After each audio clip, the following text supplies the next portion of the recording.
Salve a tutti ragazzi, benvenuti o ben ritornati nella nostra serie dello speed drawing. Oggi continuiamo con lo Sword Ember. Il prompt di oggi è la spada del fumo. Sì, è proprio così, non mi sto inventando niente, sta scritto così. Io sto qua solo per eseguire.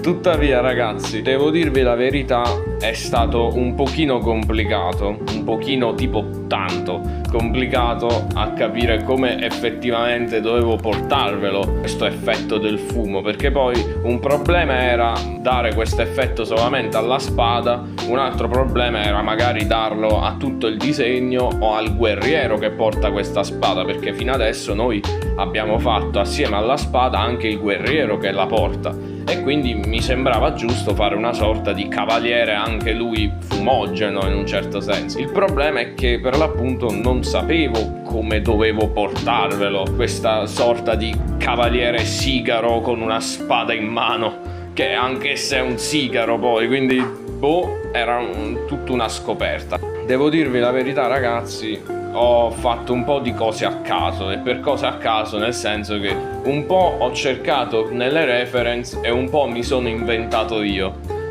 come effettivamente portarvelo questo effetto. Quindi per ora sapete che facciamo? Mi metterò a spiegare, magari non secondo per secondo, però passaggio per passaggio, almeno le cose in cui ho trovato più difficoltà nel realizzare questo disegno. Quindi ragazzi, detto questo, guardiamo il video.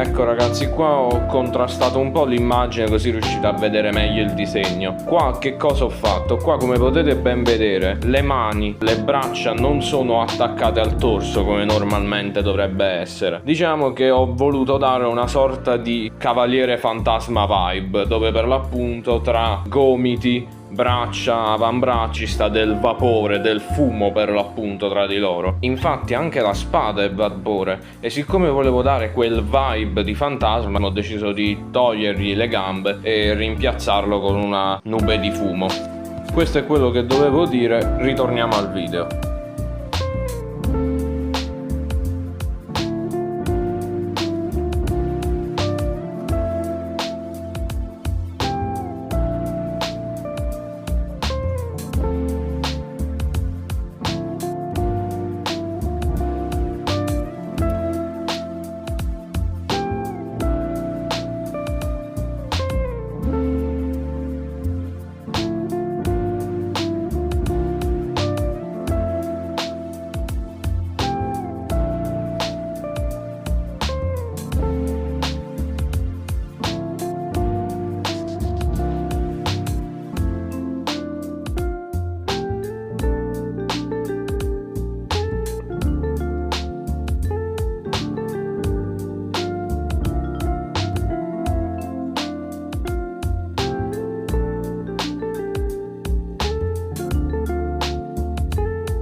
Come vi dicevo, questa era la parte che mi ha dato più fastidio, più d'ostacolo, perché non sapevo bene come realizzare il fumo fuori dall'armatura, dalle dita, dalla spada. Poi non avevo proprio idea di quel che stessi facendo con il fumo, non l'avevo mai provato a disegnare, quindi questa era proprio la prima volta che mi ci mettevo a disegnare del fumo. E so che dal video può sembrare che sto disegnando proprio confidente, come se sapessi cosa sto facendo. Nella realtà, ragazzi, ero piuttosto stressato perché se sbagliavo dovevo rifare tutto il video da capo, quindi ho rischiato la giocata e alla fine non mi è uscito tanto male, solo che probabilmente a un certo punto capirete che ho messo troppo fumo, e questo è effettivamente quello che forse ha rovinato il disegno, perché poi andandolo a colorare c'è stato un bordello, ma proprio un sacco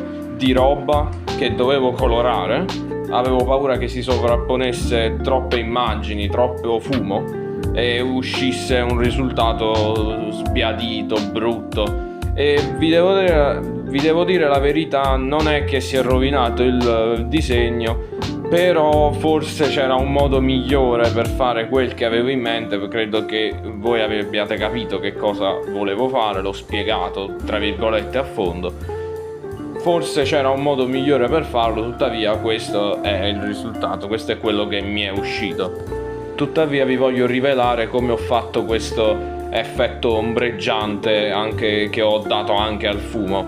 Ho usato semplicemente per le parti dove era più vicino il fumo, ho usato un pennarello più spesso, dove era più lontano ho usato uno meno spesso, e questo è quello che credo abbia donato più volume al disegno. Come potete vedere però il problema è che a un certo punto la spada si era immischiata con il disegno e quindi ho dovuto andarla a ricalcare purtroppo, giusto perché così si riusciva a distinguere la differenza tra una parte e un'altra.